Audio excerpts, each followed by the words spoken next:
মধ্যপ্রাচ্যে কি তৃতীয় বিশ্বযুদ্ধ শুরু হয়ে গেল? ইরান দাবি করছে তারা আমেরিকার উপর এমন এক হামলা চালিয়েছে যা গত কয়েক দশকে কেউ কল্পনাও করতে পারেনি। কিন্তু এর পেছনের আসল সত্যটা ঠিক কি? ইরানের ইসলামিক রিভলিউশনারি গার্ড কোর বা আইআরজিসি একটি বিস্ফোরক বিবৃতি দিয়েছে। তাদের দাবি, ট্রু প্রমিস 4 নামক এক প্রতিশোধমূলক অভিযানে গত 2 দিনে 650 জনেরও বেশি মার্কিন সেনা হতাহত হয়েছে। যদি এই তথ্য সত্যি হয়, তবে এটি পার্ল হারবার বা 9/11-এর পর মার্কিন সামরিক বাহিনীর জন্য সবচেয়ে বড় ধাক্কা। আইআরজিসির মুখপাত্র ব্রিগেডিয়ার জেনারেল আলী মোহাম্মদ নাইনি জানান, ইরানের ক্ষেপণাস্ত্র ও ড্রোন হামলার মুখে মার্কিন বিমানবাহী রণতরী ইউএসএস আব্রাহাম লিঙ্কন ইরানি উপকূলীয় জলসীমা ছেড়ে পালিয়ে যেতে বাধ্য হয়েছে। জেনারেল নাইনি দাবি করেন, পারস্য উপসাগরীয় অঞ্চলে মার্কিন সামরিক স্থাপনাগুলোর ব্যাপক ক্ষয়ক্ষতি হয়েছে। তিনি উল্লেখ করেন, যুদ্ধের প্রথম 2 দিনে 650 জন মার্কিন সেনা হতাহত হলেও যুক্তরাষ্ট্র স্বাভাবিকভাবেই এই ক্ষয়ক্ষতির বিষয়টি গোপন করার চেষ্টা করছে। ইরান বলছে তারা বাহরাইনে মার্কিন 5ম ফ্লিটের সদর দপ্তরে হামলা চালিয়েছে এবং সেখানে 160 জন মারা গেছে। শুধু তাই নয়, তাদের ক্রুজ মিসাইলের ভয়ে মার্কিন রণতরী ইউএসএস আব্রাহাম লিঙ্কন নাকি লেজ গুটিয়ে ভারত মহাসাগরের দিকে পালিয়ে গেছে। ইরানের Islamic Revolutionary Guard Corps IRGC বাহরাইনে একটি মার্কিন বিমান ঘাঁটিকে লক্ষ্যবস্তু করে বলে ইরানি সংবাদ সংস্থা আইআরএনএ জানিয়েছে। মেসেজিং অ্যাপ টেলিগ্রামে আইআরএনএ জানায়, আইআরজিসি ঘোষণা করেছে তাদের নৌবাহিনী ভোরে বাহরাইনের শেখ ঈশা এলাকায় মার্কিন বিমান ঘাঁটিতে বড় আকারের ড্রোন ও ক্ষেপণাস্ত্র হামলা চালিয়েছে। এতে দাবি করা হয় 20টি ড্রোন ও 3টি ক্ষেপণাস্ত্র নিক্ষেপ করে ঘাঁটিটির কমান্ড সদর দপ্তর ধ্বংস করা হয়েছে। তবে এ দাবির পক্ষে কোনো প্রমাণ উপস্থাপন করা হয়নি। হামলা শুধু বাহরাইনের সীমাবদ্ধ নেই। সৌদি আরব রিয়াদে মার্কিন দূতাবাসে ড্রোন হামলা হয়েছে। যদিও সৌদি বলছে ক্ষতি সামান্য, কিন্তু রয়টার্সের প্রত্যক্ষদর্শীরা বলছেন তারা বিশাল বিস্ফোরণ আর ধোঁয়া দেখেছেন। ওমান দুকুম বন্দরে একটি তেলের ট্যাঙ্কারে ড্রোন হামলা হয়েছে। কুয়েত ও জর্ডান পরিস্থিতি এতটাই খারাপ যে আমেরিকা তাদের দূতাবাস অনির্দিষ্টকালের জন্য বন্ধ করে দিয়েছে এবং নাগরিকদের অবিলম্বে দেশ ছাড়ার নির্দেশ দিয়েছে। ইরান দেখাতে চাইছে তারা সরাসরি আমেরিকার চোখে চোখ রেখে লড়াই করতে পারে। আমেরিকা বর্তমানে তাদের স্ট্র্যাটেজিক ডিফেন্স নিয়ে চাপে আছে। ইরানের ক্ষেপণাস্ত্র ইসরায়েলের মধ্যাঞ্চলেও আঘাত হেনেছে, তবে এতে হতাহতের কোনো ঘটনা ঘটেনি। ইসরায়েলের চ্যানেল 12-এর প্রতিবেদন অনুযায়ী ইসরায়েলকে লক্ষ্য করে ক্ষেপণাস্ত্র হামলা চালিয়েছে ইরান। ক্ষেপণাস্ত্রের একাংশ ইসরায়েলের মধ্যাঞ্চলীয় শহর পেতা টিকভায় আঘাত হেনেছে। দ্য টাইমস অফ ইসরায়েল জানিয়েছে যে ইরানের একটি ক্ষেপণাস্ত্রের ধ্বংসাবশেষ ইসরায়েলের মধ্যাঞ্চলে আঘাত হেনেছে, যার ফলে কিছু ক্ষয়ক্ষতি হয়েছে, তবে কোনো হতাহতের খবর পাওয়া যায়নি।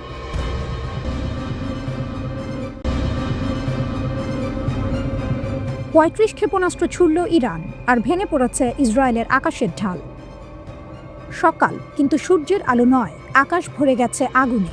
ইরান থেকে ছোড়া হয়েছে 35টি ব্যালিস্টিক ক্ষেপণাস্ত্র সরাসরি ইসরায়েলের দিকে। কিছু থামিয়েছে ইসরায়েলের আকাশ প্রতিরক্ষা ব্যবস্থা আয়রন ডোম, কিন্তু সব না। কিছু ক্ষেপণাস্ত্র ভেদ করে ঢুকে গেছে প্রতিরক্ষার দেয়াল।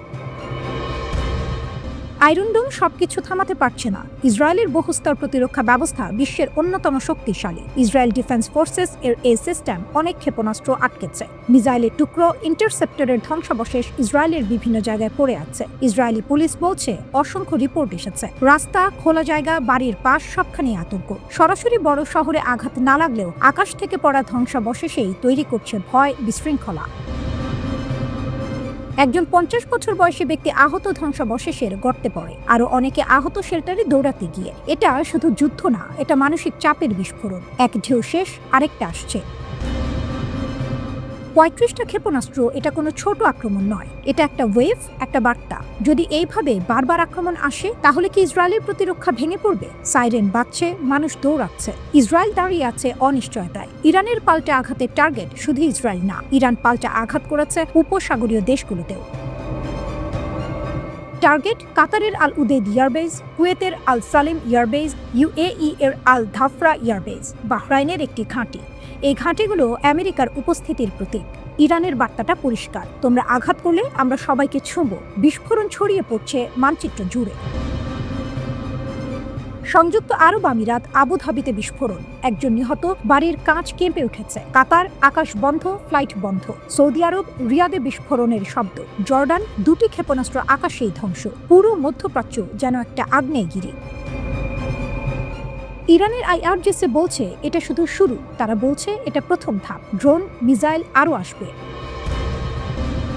যুক্তরাষ্ট্র ইসরায়েলের সাম্প্রতিক হামলার কঠোর জবাব দিতে শুরু করেছে ইরান। তবে তেহরানের এই পাল্টা হামলার ব্যাপ্তি এবার কেবল ইসরায়েলের সীমানায় সীমাবদ্ধ থাকেনি, বরং মধ্যপ্রাচ্যের মার্কিন স্থাপনাগুলো লক্ষ্য করে একযোগে হামলা চালিয়েছে তারা। বাহরাইন, কুয়েত, কাতার ও সৌদি আরবের পাশাপাশি ইরানের বিধ্বংসী আক্রমণের শিকার হয়েছে সংযুক্ত আরব আমিরাত। এই সামরিক পদক্ষেপের পর বিশ্লেষকদের মাঝে এখন বড় প্রশ্ন, কেন আরব দেশগুলোর মধ্যে আমিরাতকে এত গুরুত্ব দিয়ে লক্ষ্যবস্তু বানালো ইরান? এই বৈরিতার নেপথ্য কারণ খুঁজতে ফিরতে হবে 2020 সালে। সেই বছরের সেপ্টেম্বরে ঐতিহাসিক আব্রাহাম অ্যাকর্ড স্বাক্ষরের মাধ্যমে ইসরায়েলের সঙ্গে দীর্ঘদিনের কূটনৈতিক বরফ গলিয়ে সম্পর্ক স্বাভাবিক করে সংযুক্ত আরব আমিরাত ও বাহরাইন। যদিও উপসাগরীয় দেশগুলো আগে থেকেই অনানুষ্ঠানিকভাবে ইসরায়েলের সঙ্গে যোগাযোগ রাখত, তবে এই চুক্তির মাধ্যমে তা প্রকাশ্য রূপ পায়। বিশেষ করে 2015 সালে আবুধাবিতে ইসরায়েলের প্রথম কূটনৈতিক মিশন খোলার পর থেকেই দুই দেশের ঘনিষ্ঠতা বাড়তে থাকে, যা মূলত ইরানের আঞ্চলিক প্রভাব ঠেকানোর একটি কৌশল হিসেবে দেখেছে তেহরান।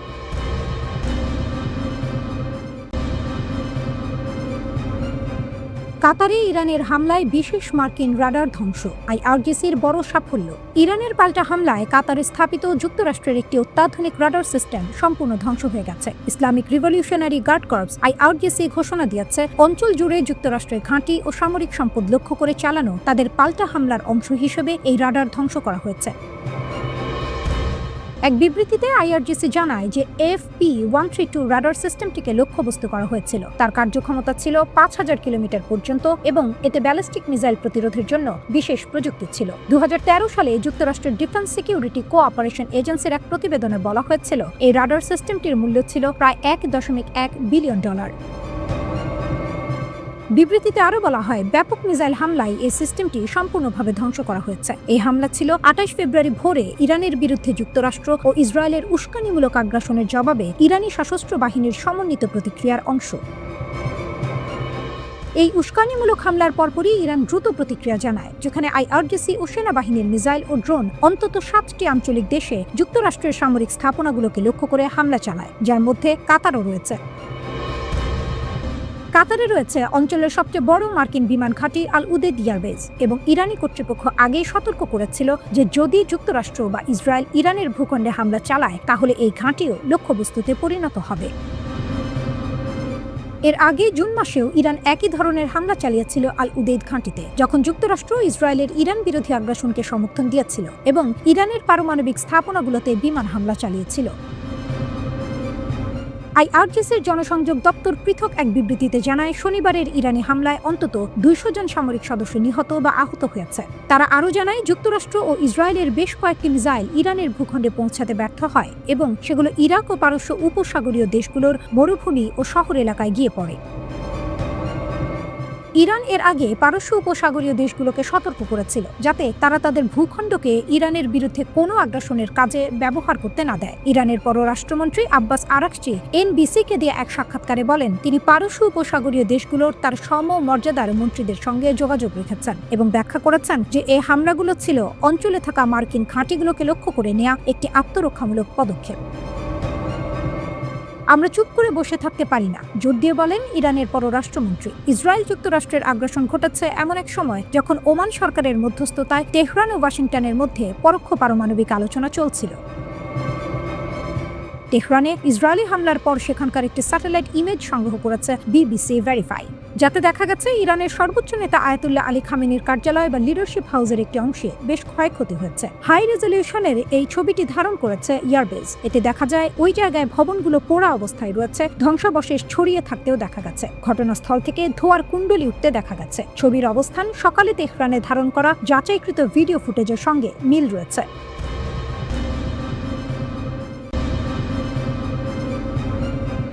মার্কিন সংবাদ মাধ্যম দ্য ওয়াশিংটন পোস্টের এক প্রতিবেদনে বলা হয়েছে, সৌদি যুবরাজ মোহাম্মদ বিন সালমান নাকি গোপনে যুক্তরাষ্ট্রকে ইরানে হামলার জন্য চাপ দিয়েছিলেন। প্রতিবেদন অনুযায়ী তিনি কয়েক সপ্তাহ ধরে মার্কিন প্রেসিডেন্ট ডোনাল্ড ট্রাম্পকে একাধিকবার ফোন করেন। লক্ষ্য ছিল ইরানি সামরিক হামলা চালানো, কিন্তু মজার বিষয় হলো প্রকাশ্যে তিনি ঠিক উল্টো কথা বলছিলেন। তিনি বলেছিলেন সৌদি আরব কূটনীতির মাধ্যমে সমস্যার সমাধান চায়।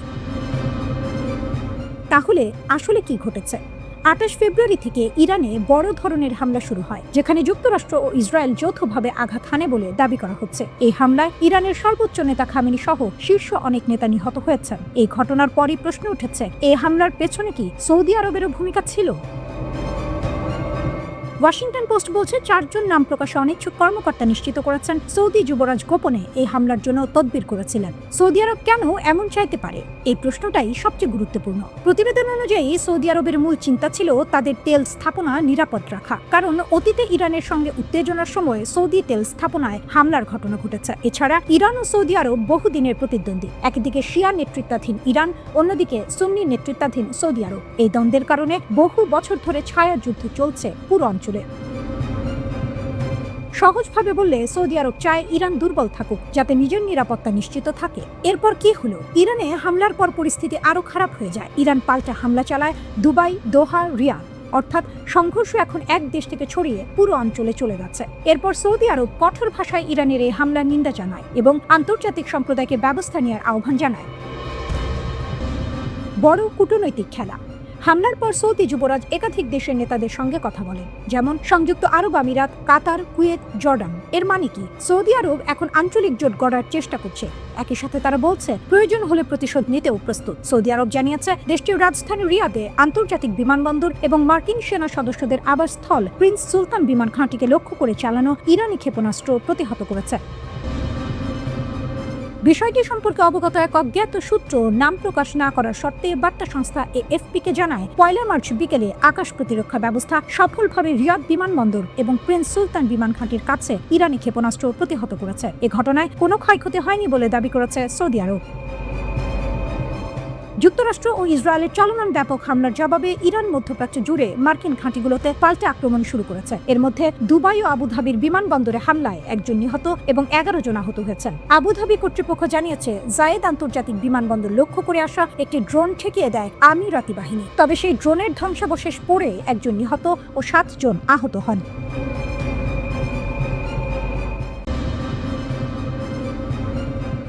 আমেরিকার শক্তিশালী প্রতিরক্ষা ব্যবস্থা কি সত্যিই অজেয়? এই প্রশ্নটা আরও জোরালো হয়েছে। ইরানের হুঁশিয়ারি, যুদ্ধ দীর্ঘ হবে। ইরানের বিপ্লবী গার্ড বাহিনী ইসলামিক রিভলিউশনারি গার্ড কর্পস এর এক উপদেষ্টা ইব্রাহিম জাব্বারি সরাসরি বার্তা দিয়েছেন। তিনি বলেছেন, আমরা এখন এমন উন্নত সক্ষমতা নিয়ে প্রস্তুত যে বছরের পর বছর যুদ্ধ চালাতে পারি। আরও ভয়ঙ্কর তথ্য, যুদ্ধের শুরুতেই ইরান তাদের সবচেয়ে নিচের স্তরের অস্ত্র ব্যবহার করছে। সময় যত যাবে তারা ব্যবহার করবে আরও শক্তিশালী মিসাইল, এমন অস্ত্রও সামনে আনবে যা এখন পর্যন্ত গোপন রাখা হয়েছে। মানে সহজভাবে এই যুদ্ধ এখনো পূর্ণ শক্তিতে শুরুই হয়নি। আমেরিকার প্রতিরক্ষা সত্যিই কি ব্যর্থ? আমেরিকার প্রতিরক্ষা ব্যবস্থাকে কাজ করছে। রিপোর্ট বলছে প্যাট্রিয়ট মিসাইল সিস্টেম কিছু ক্ষেত্রে ইরানের মিসাইল ঠেকাতে ব্যর্থ হয়েছে। কিছু ভিডিওতে দেখা গেছে অন্তত 3টি ইন্টারসেপ্টর মিসাইল লক্ষ্যভ্রষ্ট হয়েছে। সাধারণত কি হয়, একটি মিসাইল ঠেকাতে 2টি ইন্টারসেপ্টর ছোড়া হয়, কিন্তু এখানে 3টি ছোড়া হলেও টার্গেট মিস করেছে বলে দাবি। বাস্তব যুদ্ধের চাপ তত্ত্বের চেয়ে অনেক কঠিন এবং প্রতিরক্ষা ব্যবস্থা সবসময় সফল হয় না। $1.1 বিলিয়ন ধাক্কা, রাডার ধ্বংস। আরও বড় দাবি এসেছে ইরান নাকি যুক্তরাষ্ট্রের একটি অত্যাধুনিক রাডার ধ্বংস করেছে। এই রাডারটি হলো AN/FPS-132 রাডার। অবস্থান কাতার। মূল্য প্রায় $1.1 বিলিয়ন। এই রাডার কি করত?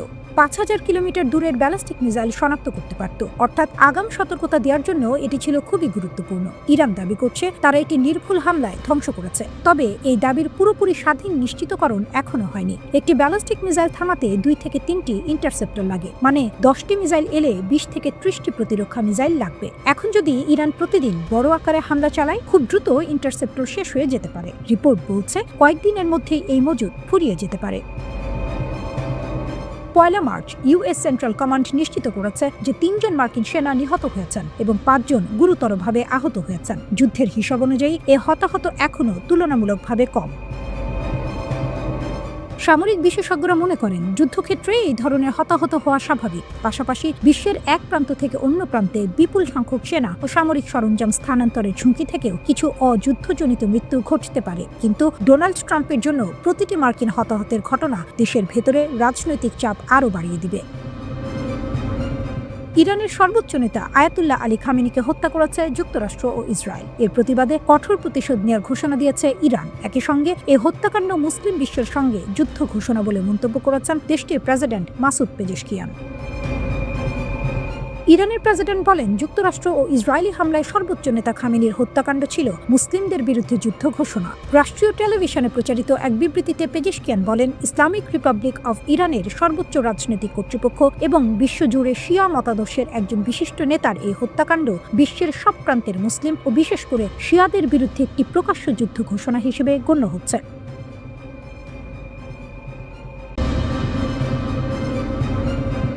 মধ্যপ্রাচ্যে যুদ্ধের প্রস্তুতি, একদিকে ইরানকে ঘিরে উত্তেজনা, অন্যদিকে হঠাৎ এমন এক ঘটনা সামনে এলো যা ওয়াশিংটনের ভেতরেই কাঁপন ধরিয়ে দিয়েছে। প্রশ্নটা সোজা, যুক্তরাষ্ট্র কি বড় ধরনের গোয়েন্দা ধাক্কা খেল? ঘটনার কেন্দ্রে একজন মানুষ, একজন সাবেক মার্কিন বিমান বাহিনীর পাইলট, নাম জেরাল্ড এডি ব্রাউন জুনিয়র, যিনি একসময় যুক্তরাষ্ট্রের সবচেয়ে উন্নত যুদ্ধ বিমান উড়িয়েছেন। আজ তিনি অভিযুক্ত চীনের জন্য কাজ করার। মার্কিন তদন্ত সংস্থা ফেডারেল ব্যুরো অফ ইনভেস্টিগেশন তাকে গ্রেপ্তার করেছে। অভিযোগ, তিনি গোপনে চীনের সামরিক বাহিনীকে প্রশিক্ষণ দিয়েছেন। এটা শুধু কোনো সাধারণ অভিযোগ না, এটা এমন এক অভিযোগ যা সরাসরি যুক্তরাষ্ট্রের জাতীয় নিরাপত্তাকে হুমকির মুখে ফেলতে পারে। ব্রাউন প্রায় ২০ বছর মার্কিন বিমান বাহিনীতে কাজ করেছেন। তিনি চালিয়েছেন বিশ্বের সবচেয়ে আধুনিক স্টেলথ যুদ্ধ বিমান F-35 লাইটনিং II এবং F-22 র্যাপটর। এই বিমানগুলো শুধু যুদ্ধ বিমান নয়, এগুলো যুক্তরাষ্ট্রের সামরিক শক্তির প্রতীক। এগুলোর কৌশল, প্রযুক্তি, অপারেশনাল পদ্ধতি সবকিছুই অত্যন্ত গোপন। কিন্তু অভিযোগ বলছে এই গোপন জ্ঞানই নাকি ব্রাউন পৌঁছে দিয়েছেন চীনের হাতে। তদন্তে জানা গেছে ২০২৩ সালের ডিসেম্বর থেকে তিনি চীনে অবস্থান করেছেন। এই সময় তিনি চীনের পিপলস লিবারেশন আর্মি এয়ার ফোর্সের পাইলটদের সরাসরি প্রশিক্ষণ দিয়েছেন। ভাবুন একবার, যে মানুষটি একসময় আমেরিকার হয়ে যুদ্ধের প্রস্তুতি নিয়েছেন, সেই মানুষই এখন প্রতিপক্ষ দেশের পাইলটদের শেখাচ্ছেন কিভাবে যুদ্ধ করতে হয়। মার্কিন বিচার বিভাগ বলছে এটি সরাসরি আর্মস এক্সপোর্ট কন্ট্রোল অ্যাক্ট লঙ্ঘন। এই আইনের অধীনে সরকার অনুমতি ছাড়া কোনো বিদেশি সেনাবাহিনীকে প্রশিক্ষণ দেওয়া সম্পূর্ণ অবৈধ। যুক্তরাষ্ট্রের ন্যাশনাল সিকিউরিটি বিভাগের কর্মকর্তা জন এইজবার্গ বলেছেন, যে মানুষকে দেশের নিরাপত্তার দায়িত্ব দেওয়া হয়েছিল সে এখন সেই জ্ঞান অন্য দেশের হাতে তুলে দিচ্ছে। এখানেই শেষ না, FBI এর কাউন্টার ইন্টেলিজেন্স বিভাগের কর্মকর্তা রোমান রোজহ্যাভসি সরাসরি অভিযোগ করেছেন, চীন দীর্ঘদিন ধরে পরিকল্পিতভাবে মার্কিন সামরিক বিশেষজ্ঞদের টার্গেট করছে। মানে এটা শুধু একজনের ঘটনা না, এটা হতে পারে বড় কোনো নেটওয়ার্কের অংশ। সবচেয়ে ভয়ঙ্কর দিকটা কি? বিশেষজ্ঞরা বলছেন ব্রাউন হয়তো এমন কিছু তথ্য দিয়েছেন যা F-35 পাইলটরা কিভাবে রাডার এড়িয়ে চলে সেই গোপন কৌশল পর্যন্ত পৌঁছে দিতে পারে। যদি সেটা সত্যি হয়, তাহলে শুধু যুক্তরাষ্ট্র নয়, F-35 প্রোগ্রামের সাথে যুক্ত ১৯টি মিত্র দেশও ঝুঁকির মধ্যে পড়ে যাবে। আরও বড় আশঙ্কা আছে, তিনি নাকি পারমাণবিক অস্ত্র বহনের কৌশল সম্পর্কেও তথ্য দিতে পারেন। এখন একটু বড় ছবিটা দেখুন। এই ঘটনা সামনে এলো ঠিক তখনই যখন যুক্তরাষ্ট্রের প্রেসিডেন্ট ডোনাল্ড ট্রাম্প ইরানের বিরুদ্ধে সামরিক পদক্ষেপ নেওয়ার কথা ভাবছেন। অর্থাৎ একদিকে যুদ্ধের প্রস্তুতি, অন্যদিকে নিজের ভেতরেই নিরাপত্তা ফাঁস। এদিকে চীন শুধু বসে নেই, তারা ইতোমধ্যে ইরানকে অস্ত্র, রাডার সিস্টেম, এমনকি স্যাটেলাইট গোয়েন্দা তথ্য দিচ্ছে বলে অভিযোগ উঠেছে।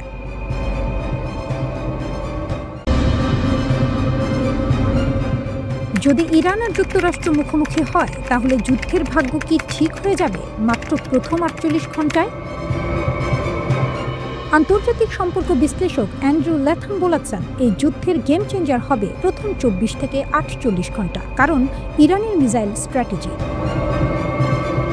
প্রথম আঘাত, ইরানের শক অ্যান্ড ডিসরাপ্ট পরিকল্পনা।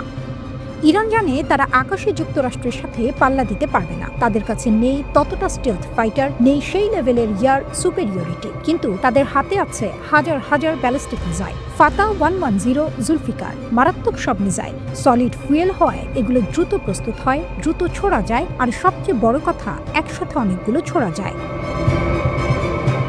ইরানের টার্গেট খুব স্পষ্ট, কাতারের আল উদেদ, সংযুক্ত আরব আমিরাতের আল ধাফরা, সৌদি আরবের মার্কিন ঘাঁটি।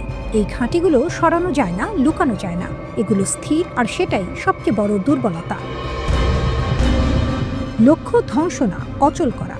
এখানেই আসে সবচেয়ে গুরুত্বপূর্ণ টুইস্ট। ইরান আসলে প্রতিটি মিসাইল দিয়ে নিখুঁত আঘাত করতে চায় না, তারা চায় ওভারলোড তৈরি করতে। ভাবুন, একসাথে শত শত মিসাইল ছোড়া হলো। ইউএসএস মিলিটারি এর কাছে আছে প্যাট্রিয়ট থার্ড অত্যাধুনিক প্রতিরক্ষা, কিন্তু সমস্যা হলো প্রতিটি সিস্টেমের একটা সীমা আছে।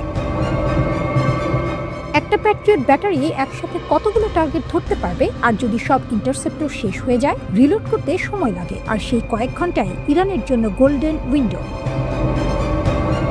এমনকি মিসাইল আকাশেই ধ্বংস হলেও তার ধ্বংসাবশেষ রানওয়েতে পড়লে যুদ্ধবিমান উঠতেই পারবে না, মানে ঘাঁটি ধ্বংস না হলেও কার্যত অচল হয়ে যাবে। কিন্তু সময় ইরানের শত্রু। এই গল্পের সবচেয়ে গুরুত্বপূর্ণ অংশটা এখানে। প্রথম 48 ঘন্টা ইরানের জন্য শক্তির সময়, কিন্তু এরপর যুক্তরাষ্ট্রের আসল শক্তি শুরু হয় তখন। স্যাটেলাইট, ড্রোন, ইন্টেলিজেন্স নেটওয়ার্ক এক এক করে খুঁজে বের করবে মোবাইল লঞ্চারগুলো। তারপর আসবে নির্ভুল পাল্টা হামলা।